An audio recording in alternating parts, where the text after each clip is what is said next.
오늘 봉독해 드린 말씀 가지고 겨자씨 한 알의 꿈, 이런 제목으로 함께 은혜 나누기를 원하는데, 오늘 말씀의 주제는 꿈 비전입니다. 여러분, 나이가 먹을수록 서럽다 그러죠. 나이가 먹는 게 왜 서러울까요? 저는 개인적으로 나이가 먹으면서 서러운 이유는 젊었을 때 꾸었던 꿈이 하나 둘씩 사라지기 때문이다. 스스로 내려놓는 거죠. 그래서 서러운 것 같습니다. 청년의 때 푸른 꿈, 얼마나 많은 꿈이 있었습니까? 그림을 그리려면 뭘 그리라 그러죠? 처음부터 호랑이를 그리려고 해야지 나중에 고양이라도 그릴 수 있지. 처음부터 고양이를 그리려고 하면 나중에 아무것도 그릴 수 없으니까 꿈을 가지되 큰 꿈을 가지라. 그래서 여러분, 젊은 날에 얼마나 많은 큰 꿈들이 많았습니까? 근데 나이가 먹을수록 하나 둘씩 내려놓지. 왜 그렇죠? 나이를 먹고 나니 내 현실이 보이는 거죠. 내 현실이 이것밖에 안 되는구나. 내가 가진 것이 이것밖에 안 되는구나. 그래서 그 좋았던 꿈, 그 설레었던 꿈들을 하나 둘씩 포기하기 시작을 합니다. 또 나이가 들수록 육체의 한계, 육체가 쇠약해져 감을 느끼기 시작하죠. 젊을 때는 쇠도 씹어먹는다, 뭘 먹어도 다 소화되고 건강해 있는데, 나이가 들수록 음식을 이제는 뭐 해야 되죠? 가려 먹어야 되죠. 아무거나 막 먹었다가는 배탈도 나고 소화도 안 되고 또 몸이 힘들어지기 때문에 20대는 밤을 새워도 그 다음날 거뜬했는데, 이제는 10시, 11시만 넘어도 이제는 견디기 쉽지 않은, 골골거린다 그러죠. 그래서 이제 내 몸이 예전 같지 않구나, 체력이 안 되는구나. 그래서 또 그 많은 설레였던 꿈들을 또 하나 둘씩 내려놓습니다. 그래서 저는 나이를 먹는 것이 서러운 이유 중에 이렇게 젊은 날에 가졌던 푸른 꿈들이 이렇게 내려놓고 사라지는 것, 이것 때문에 많이 서러운 것 같습니다. 어떤 글을 보니까 나이 90을 먹어보니, 나이 90을 먹은 할아버지가 쓴 글인데 후회스럽다라는 거죠. 내가 90살 넘게 살 것을 알았다면 나이 70에 새로운 공부를 하고 나이 80에 새로운 일을 해볼 걸. 자기가 이렇게 90이 넘도록 살 줄 몰랐기 때문에 60이 넘으면 이제는 죽겠지 그러고 아무것도 안 한 것이 후회가 되더라는 거예요. 그래서 내가 얼마나 더 살지 모르지만 몇 년 후에 후회하지 않도록 지금부터 열심히 영어 공부를 하겠다. 그런 나이 90이 넘은 할아버지의 글을 제가 읽은 적이 있는데, 오늘 본문에 보면 예수님에게는 한 가지 꿈이 있었습니다. 그 꿈은 오늘 본문에 예수님이 하신 말씀, 겨자씨 한 알, 이 비유를 통해서 예수님이 가졌던 꿈을 보여주고 있습니다. 예수님은 이 꿈을 이루기 위해 12제자를 선택하셨죠. 12제자의 면면을 보면 초라하기 그지없습니다. 어부들이었고, 당시 사람 취급을 받지 못했던 세리들, 학식이 있고 지식이 있고 가진 자들이 아니라 없고 가난하고 천대받는 사람들을 제자들로 불렀습니다. 이 제자들을 불러서 주님이 그 제자들에게 가장 먼저 해주신 말씀이 뭐냐면, 예수님이 갖고 있는 꿈이 무엇인지 자신의 꿈 이야기를 제자들에게 해주는 거예요. 내가 너희를 통해서 내가 가진 이 꿈을 이루고 싶다라는 거죠.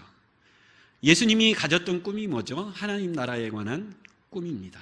그래서 그 꿈을 어떻게 이룰 것인가, 오늘 본문 30절 이하 겨자씨의 비유를 통해서 예수님이 아주 쉽게 잘 설명하고 있습니다. 여러분, 겨자씨는 씨 중에 작은 씨입니다. 그런데 그 가장 작은 겨자씨를 심었더니 겨자씨가 어떻게 되는 거죠? 싹이 나고 자라 드디어 큰 나무, 거목이 되어서 큰 가지를 펼치게 되고, 그 가지 밑에 새들이 날아와 둥지를 틀고 안식하며 노래를 부르게 만드는 아름다운 나무가 되었다. 이게 내가 가진 꿈이라는 거예요. 내가 이루고자 하는 하나님의 나라는 이런 나라라는 겁니다. 그리고 이 하나님의 나라를 내가 누구를 통해서 이루고 싶다고요? 너희를 통해서 이 하나님의 나라를 이루고 싶다. 이 하나님의 나라에 대한 꿈을 펼치고 싶다. 그래, 제자들에게 하신 말씀이고, 이 이야기는 단순히 제자들에게 하신 말씀일 뿐만 아니라 오늘 이 시대를 살아가는 저와 여러분들에게도 주님이 주시는, 우리를 통해서 주님이 나의 꿈을 이루고 싶다라고 주시는 우리에게 향하신 말씀인 줄 믿습니다. 그래서 예수님의 이 꿈을 통해서 오늘 함께 은혜 나누기를 원하는데, 예수님의 이 꿈은 가장 큰 특징이 뭐죠? 가장 작은 것으로부터 시작이 된다라는 거예요. 오늘 4장 30절 한번 읽어보겠습니다. 4장 30절 읽어보겠습니다. 시작. 또 이르시되 우리가 하나님의 나라를 어떻게 비교하며 또 무슨 비유로 나타낼까? 제자들에게 예수님이 하나님의 나라를 어떻게 설명해 주면 좋을까? 내가 가지고 있는 하나님 나라에 대한 꿈을 제자들에게 어떻게 보여주고 가르쳐 주면 좋을까? 여러분, 예수님이 공생애를 시작하시면서 가장 처음 맨 먼저 하신 말씀이 뭐죠? 마가복음 1장 15절입니다. 마가복음 1장 15절 같이 읽어보겠습니다. 시작. 이르시고 때가 찼고 하나님 나라가 가까웠으니 회개하고 복음을 믿으라 하시더라. 예수님이 가장 먼저 하신 말씀은 하나님 나라가 뭐했으니 가까웠다라니. 내가 임하게 할 하나님의 나라가 이제 가까웠다라는 것. 그래서 제자들은 예수님은 하나님의 나라를 세우실 그리스도시구나, 이걸 믿었어요. 여러분, 그리스도라고 하는 뜻은 기름 부음을 받은 자라는 뜻이죠. 구약시대에 세 직분이 기름 부음을 받았습니다. 왕, 제사장, 선지자. 그래서 예수님은 하나님 나라를 세울 기름 부음 받은 왕이요, 하나님 나라의 제사장이요, 하나님 나라의 선지자라. 이것을 제자들이 믿었어요. 그래서 예수님은 하나님의 나라를 세우실 것이다. 하나님의 나라를 이 땅에 이루실 것이다. 그런데 여러분, 제자들이 생각할 때는 어떻게 예수님이 하나님 나라를 세우실 것을 생각했죠? 영광 중에 하나님 나라를 세우실 것이다.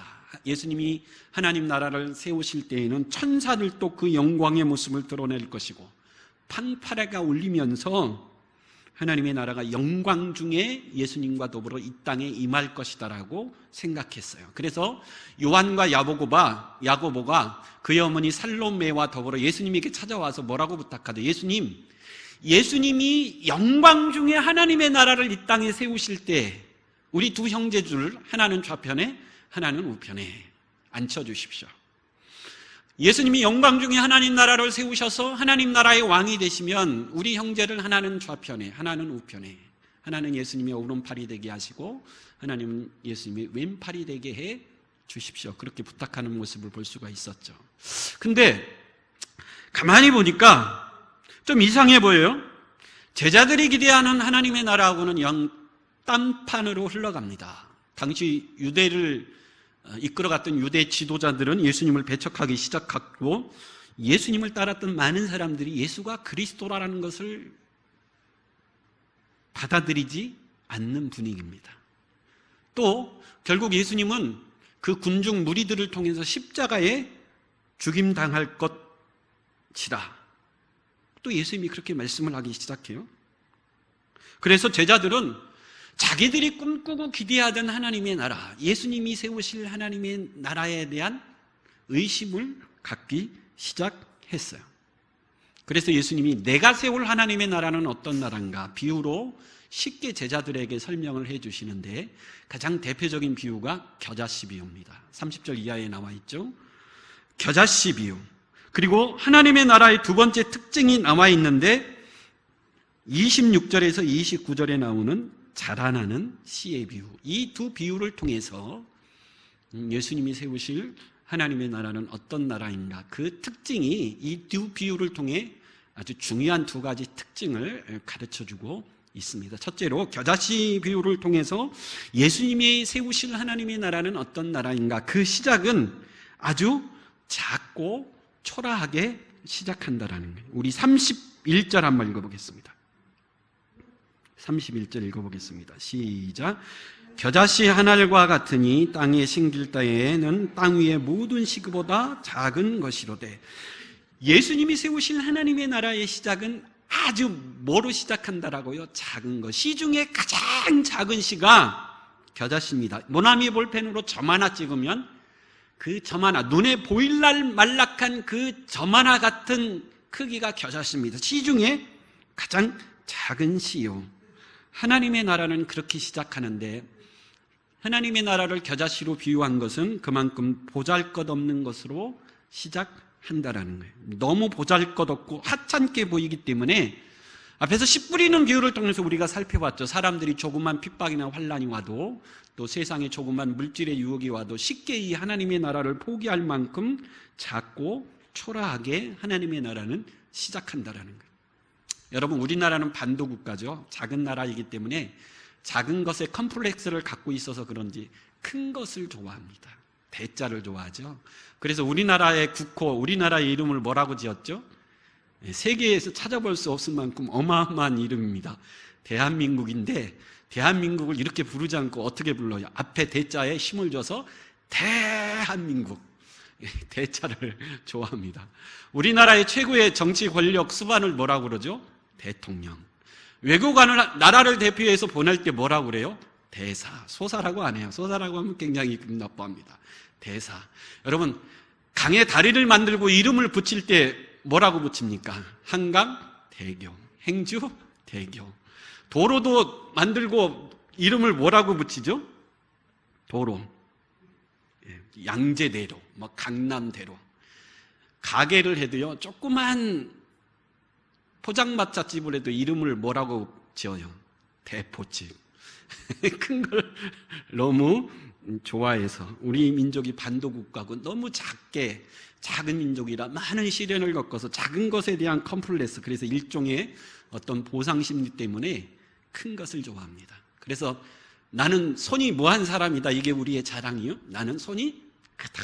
왜 그렇죠? 우리 민족성 자체가 너무 이렇게 작은 것에 대한 아픔이 있기 때문에 이제 큰 것을 좋아하는 그런 민족성을 갖고 있기 때문에 그래요.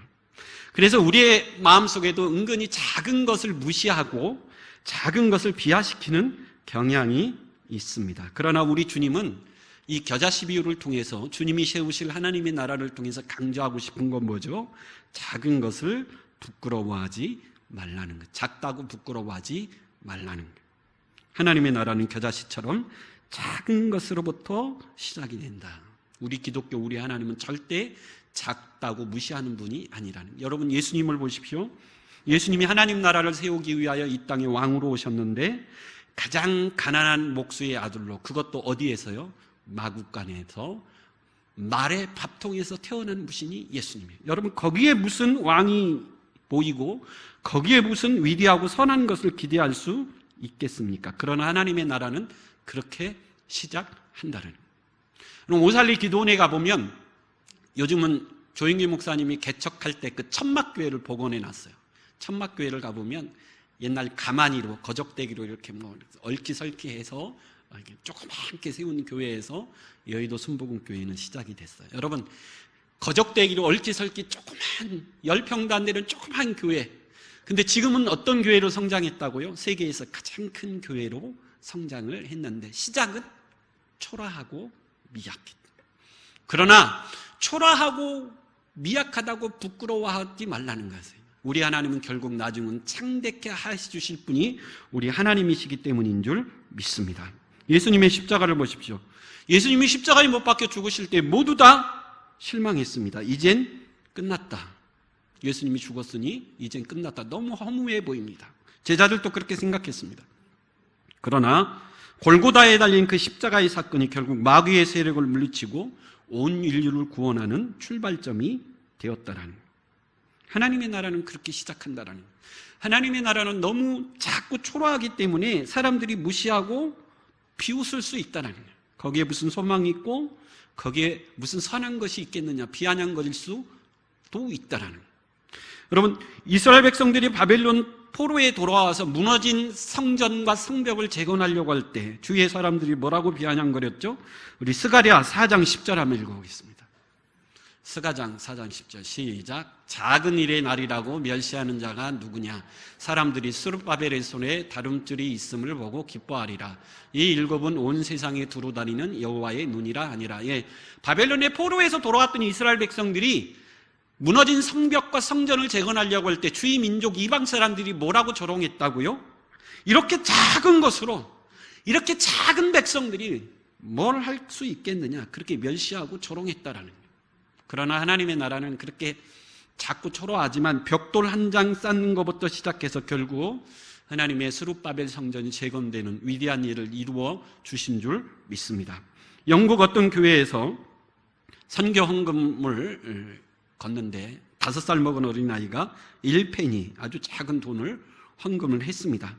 그러면서 이것으로 꼭 신약 성경을 사서 우리가 도우려고 하는 인도에 보냈으면 좋겠다. 근데 목사님이 이 어린아이의 1페니 작은 헌금을 무시하지 않고 자기가 돈을 좀 더 보태서 신약 성경을 하나 사서 어린아이의 이름을 신약 성경에 적어 인도로 보냈습니다. 그리고 20년의 세월이 지났어요. 다 이 사실을 까마득하게 모두 다 잊었습니다. 그리고 이 영국 목사님이 20년 후에 인도의 어떤 마을을 방문하게 되었는데 그 마을이 놀랍게도 모든 마을 사람들이 예수 믿고 진지하게 신앙생활을 잘하고 있더라는 거죠. 그래서 목사님이 물었습니다. 아니 어떻게 이 마을 사람들이 복음을 듣게 되고 이렇게 건강하게 또 진지하게 신앙생활을 잘 할 수 있게 되었느냐 물었어요. 그랬더니 그 교회, 그 마을의 지도자가 한 선교사가 이 마을에 찾아와서 작은 신약 성경 한 권을 건넨 것으로 우리 마을의 복음화는 시작이 됐다는 거예요. 그러면서 그 작은 성경 하나를 가지고 왔는데 놀랍게 그 낡고 남루한 작은 신약 성경, 그 성경은 20년 전 자기 교회에 5살 먹은 어린아이가 1페니 헌금을 해서 그 아이의 이름을 써서 보낸, 인도로 보낸 그 작은 신약 성경이었다라는 거죠. 여러분, 우리 하나님은 비록 작은 것이지만 그것을 통해 놀랍고 크신 역사를 이루어내시는 분이신 줄 믿습니다. 비록 시작이 미약할지라도 결과는 창대케 하실 수 있는 분, 그분이 우리 하나님이십니다. 그래서 여러분, 내가 지금 자꾸 초라하게 느껴지십니까? 우리 하나님은 전문가죠. 자꾸 초라한 것을 위대하고 창대케 이루어내실 수 있는 그 하나님 앞에 저와 여러분들을 맡기면 하나님은 반드시 그것을 통해 크고 위대한 일을 이루실 줄 믿습니다. 그래서 이런 하나님이 사실은 너무 좋죠. 눈물 나게 좋습니다. 내 인생이 별 볼 일 없는 인생 같고 우리 가정이 또 우리 교회가 자꾸 초라한 모습인 것 같아도, 그러나 하나님의 손에 붙들린다면 얼마든지 하나님은 창대케 하실 수 있는 위대한 일을 이룰 수 있는 놀라운 분이 우리 하나님이요, 그 하나님이 나의 아버지이기 때문에 우리에게 희망이 있고 소망이 있는 줄 믿습니다. 두 번째, 이 겨자씨의 두 번째 특징은 아주 작은 씨지만 아주 크게 성장한다는 거죠. 우리 32절 같이 읽어보겠습니다. 32절입니다. 32절 시작. 심긴 후에는 자라서 모든 풀보다 커지며 큰 가지를 내나니 공중의 새들이 그 그늘에 깃들일 만큼. 겨자씨는 씨 중에 작은 씨지만 자라면 모든 풀보다 더 크게 자라는 거예요. 여러분, 채소의 씨보다 작은 씨지만 채소는 자라봤자 풀의 수준에 불과합니다. 그러나 이 겨자씨는 채소 씨보다 작지만 자라면 얼마나 크게 자라는지 큰 가지를 내는 큰 거목으로, 그래서 30배, 60배, 100배 정도가 아니라 1000만 배, 10,000만 배로 자라는 것이 이 겨자씨의 특징이라는 거예요. 여러분, 우리 하나님은 얼마든지 한계가 없이 전능하신 분이시기 때문에 30배, 60배, 100배, 1000배, 10,000배로 자라게 하실 수 있는 분이 우리 하나님이신 줄 믿습니다. 그래서 예수님이 세우실 하나님의 나라를 무엇으로 비유할고, 예수님이 비유하기에 가장 좋은 것이 겨자씨라는 거예요.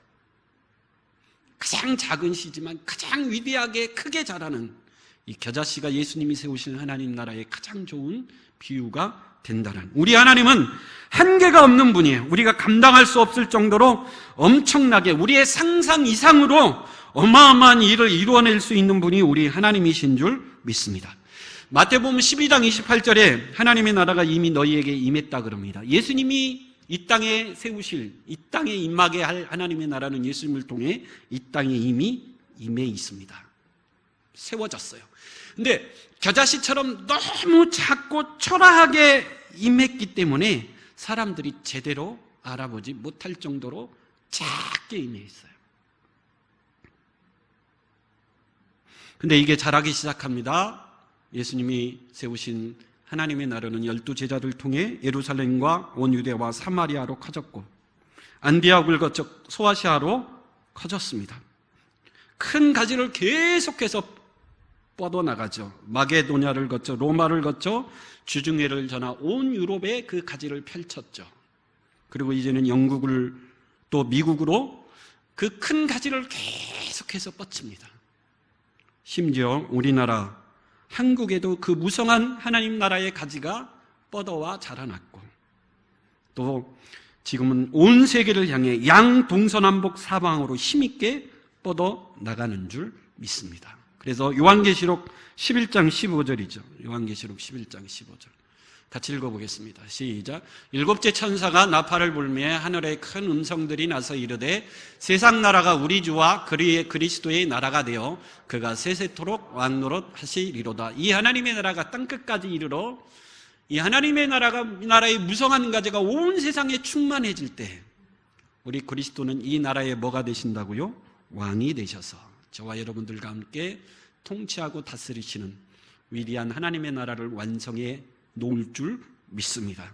그래서 이 하나님의 나라의 두 번째 특징은 작지만 계속해서 성장하고 뻗어나가는 전능하신 하나님, 한계가 없으신 하나님, 무한하신 하나님, 그 하나님의 능력으로 말미암아 이 세상 모든 세상을 뒤덮는 엄청난 나무로 자라게 될 것이다라는 거예요. 마지막 세 번째, 자라서 뭐를 하죠?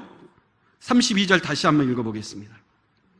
32절 다시 한번 읽어보겠습니다. 시작. 심긴 후에는 자라서 모든 풀보다 커지며 큰 가지를 내나니 공중의 새들이 그 그늘에 깃들 만큼 되느리라. 예, 이 겨자씨가 자라고 자라서 무성한 가지를 내서 그 가지 밑에 시원한 그늘이 생겨서 새들이 와 더위도 피하고 바람도 피하고 또 겨자씨 새들에게 좋은 먹이가 되기 때문에 많은 새들이 그곳에 몰려들 것입니다. 영적인 의미가 있죠. 여러분, 하나님의 나라가 임하는 곳에는 그곳에 사는 모든 사람들에게 주시는 하나님의 은혜와 축복들이 있다라는 거예요. 심지어 예수를 믿지 않는 사람들조차도 이 하나님의 은혜로 나라의 은혜와 축복이 임한다라는 거예요. 여러분, 우리나라를 한번 생각해 보십시오. 선교사들을 통해 이 땅에 하나님의 복음이 전파되어서 하나님의 나라가 우리나라에도 드디어 임하여 시작이 됐습니다. 이 하나님의 나라가 무성한 가지를 뻗침에 우리 민족이 점점 하나님의 은혜와 축복 가운데 새들이 깃들어 안식을 누리듯 우리 민족도 이 하나님의 나라를 통해 주시는 하나님의 놀라운 축복과 은혜 가운데 참된 안식을 누리고 있는 줄 믿습니다. 근데 저 북한 땅을 보십시오. 하나님의 나라를 거부했습니다. 그래서 그들은 우리가 누리고 있는 하나님의 나라의 엄청난 은혜와 축복들을 얻지 못하고 여전히 다른 나라의 도움을 받아야 살 수 있는 그런 안타까운 모습을 볼 수가 있죠. 여러분, 하나님의 나라가 충만히 임하기를 원합니다. 하나님의 나라가 임하는 그곳에는 나라를 통해서 주시는 놀라운 은혜와 축복들이 있을 줄 믿습니다. 이것이 겨자씨 비유를 통해서 예수님이 세우고자 하는 하나님의 나라의 첫 번째 특징이고, 두 번째 특징은 26절에서 29절에 나와 있는 자라나는 씨의 비유. 이 비유를 통해서 이 하나님의 나라는 어떻게 자라고 이 하나님의 나라는 어떻게 무성한 가지를 뻗칠 수 있는가를 설명해 주셨는데, 핵심은 28절에 있습니다. 우리 28절 한번 읽어보겠습니다. 28절 시작. 땅이 스스로 열매를 맺되 처음에는 싹이요 다음에는 이삭이요 그 다음에는 이삭의 충실한 곡식이라. 아멘. 땅이 스스로 뭐 한다고요? 열매를 맺는 특징이 있다 그래요. 이게 무슨 말일까요? 여러분, 2007년도에 세계를 놀라게 한 고고학적 발견이 이집트에서 하나 발견이 됐습니다. 한 무덤에서 거의 훼손되지 않는 상태로 3000년쯤 되는 애굽의 왕, 바로의 왕의 시신이 그대로 발견이 됐습니다. 투탕카멘이라는 파라오 이집트의 왕의 무덤이 조금도 훼손되지 않고 도굴되지 않고 온전한 상태로 발견이 된 거예요. 그래서 거기에는 황금 마스크, 보석류, 갖가지 유물들이 나왔는데, 근데 이것보다도 많은 고고학자들을 흥분시킨 것은 그 왕의 손에 들려있던 한 줌의 곡식이에요. 그 왕의 손에 한 줌의 곡식이 들려 있었는데 학자들의 의견이 나눴습니다. 저 곡식은 3,000년이 지났기 때문에 땅에 심어봤자 이제 죽을 것이다. 아니다. 3,000년이 지났어도 저 곡식은 자라날 것이다. 막 학자들끼리 서로 싸웠어요. 근데 그 뉴스를 보고 있던 농부가 한 가지 제안을 했습니다. 서로 싸우지 말고 간단하다. 땅에 뭐 해보면 알 수 있다고요? 땅에 심어보면 될 것을 뭐 이렇게 책상에 앉아서 싸워보냐. 농부가 낸 의견에 옳다 해서 그 미라의 손에 들려있던 한 줌의 곡식을 땅에 심어봤어요. 그랬더니 놀랍게도 70% 이상이 싹을 내고 자라더라는 거예요. 3,000년의 세월이 있었지만 여러분, 죽은 자의 손에 있을 때는 그 씨가 싹을 내지 못했어요. 죽은 자의 손. 그러나 살아있는 자들의 손에 들려 땅에 뿌려졌을 때에는 그 씨에서 싹이 나고 자라는 놀라운 일이 일어났다라는 거예요. 여러분, 마찬가지입니다. 하나님 나라의 복음도 죽은 자의 손에 있을 때는 결코 자라지 않습니다. 하지만 하나님을 만나본 사람, 하나님을 경험한 사람, 예수 그리스도의 생명이 있는 사람들의 손에 들려 뿌려지면 싹이 나고 자라는 엄청난 은혜의 역사가 있을 줄 믿습니다. 이 말의 핵심을 쉽게 표현하면 이런 거예요. 이 씨가 거목으로 자랄 수 있는 이유는 생명의 근원이 되시는 하나님으로부터 생명과 성장에 필요한 모든 것을 공급받기 때문에 이 하나님 나라는 어떻게 한다라는 거죠? 자라고 성장한다. 이건 굉장히 중요한 겁니다. 하나님의 나라는 세상의 것으로부터 자라고 성장하지 않는다라는, 세상은 오히려 하나님 나라를 삼키려 하고 하나님 나라를 자라지 못하도록 핍박하는 존재가 세상입니다. 세상은 하나님 나라를 반대하고 핍박하고 삼키려 하지만, 그러나 하나님은 어떤 상황에서도 반드시 싹이 나게 하고 자라게 하고 거목이 되게 하실 분이 우리 하나님이신 줄 믿습니다. 이 일의 대표적인 예를 한 사람 들자면 구약의 요셉이죠. 하나님은 요셉을 통해서 이루고자 하는 하나님의 일을 꿈으로 요셉에게 보여주셨습니다. 근데 세상은 그 요셉을 뭐 하려고 하죠? 삼키려 합니다. 형들을 통해 노예로 팔려가게 했어요. 그런데도 불구하고 하나님은 요셉을 통해 싹이 나게 하고 자라게 하십니다. 우리 창세기 39장 5절 같이 한번 읽어보겠습니다. 시작. 그가 요셉에게 자기의 집과 그의 모든 소유물을 주관하게 한 때부터 여호와께서 요셉을 위하여 그 애굽 사람의 집에 복을 내리심으로 여호와의 복이 그의 집과 밭에 있는 모든 소유에 미친지라. 아멘. 세상은 요셉을 삼키려고 하고 요셉을 죽이려고 하지만 하나님은 요셉을 뭐하게 하시죠? 싹이 나게 하시고 자라게 하시고 열매 맺게 하십니다. 사탄은 그냥 놔두지 않았죠. 다시 한번 요셉을 삼키고 죽이려고 합니다. 이제는 보디발의 아내의 유혹을 뿌리쳤지만 억울한 누명을 씌워 감옥에 갇히게 되는데, 감옥에 갇혔을 때 요셉의 심정이 시편에 잘 표현되어 있어요. 우리 시편 105편 17절에서 19절 한번 읽어보겠습니다. 같이 읽어보겠습니다. 시작. 그가 한 사람을 앞서 보내셨음이라 요셉이 종으로 팔렸도다. 그의 발은 차고를 차고 그의 몸은 쇠사슬에 매었으니 곧 여호와의 말씀이 응할 때까지라. 그의 말씀이 그를 단련하였도다. 여기 18절 말씀 한번 보세요. 18절. 요셉이 감옥에 갇혔을 때 그의 발은 차고에 차이고 그의 몸은 쇠사슬에 매였다. 여기에서 그의 몸은 영혼입니다. 이 몸이 아니고 영혼으로 해석될 수 있어요. 그의 영혼이 쇠사슬에 매여 있다. 쇠사슬에 꿰뚫렸다는 거예요. 다시 말하면 그의 영혼이 나갔다는 거예요. 그의 혼이 혼비백산했다는 거예요. 완전히 정신을 잃었다는 거예요. 정신이 나갔다는 거죠. 왜 그렇죠? 내가 왜 여기에 노예로 팔려고, 내가 왜 이 감옥에 갇혔는지 생각하면 생각할수록 기가 막히고 혼이 나가고 넋이 빠진 상태에 있었다는 거예요. 세상은 요셉을 삼키려고 하고 죽이려고 합니다. 그런데 우리 19절이죠. 시편 105편 19절. 다시 19절 시작. 곧 여호와의 말씀이 응할 때까지라. 그의 말씀이 그를 단련하였도다. 그런 요셉을 지금 누가 붙들고 있어요? 여호와께서 뭘 통해서요? 말씀으로 그를 붙들고 계시더라는 거예요. 세상은 그를 삼키려고 하고 세상은 그를 죽이려고 했지만 하나님은 말씀으로 그를 붙들어 주셨어요. 우리 창세기 39장 21절 한번 읽어보겠습니다. 시작. 여호와께서 요셉과 함께 하시고 그에게 인재를 더하사 간수에게 은혜를 받게 하셨다.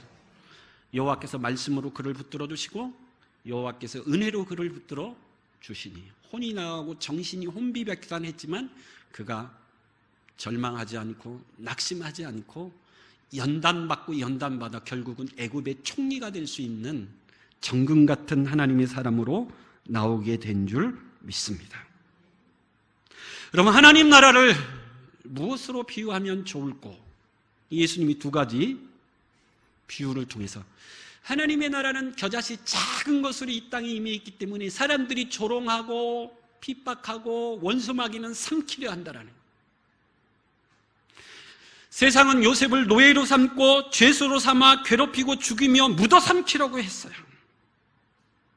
그러나 생명 되신 하나님께서 그를 붙들고 계시니 비록 작은 겨자씨 같았지만 싹이 나게 하시고 자라게 하시고 결국 거목이 되어 많은 새들이 찾아와 안식을 누리는 축복의 통로가 된 줄 믿습니다.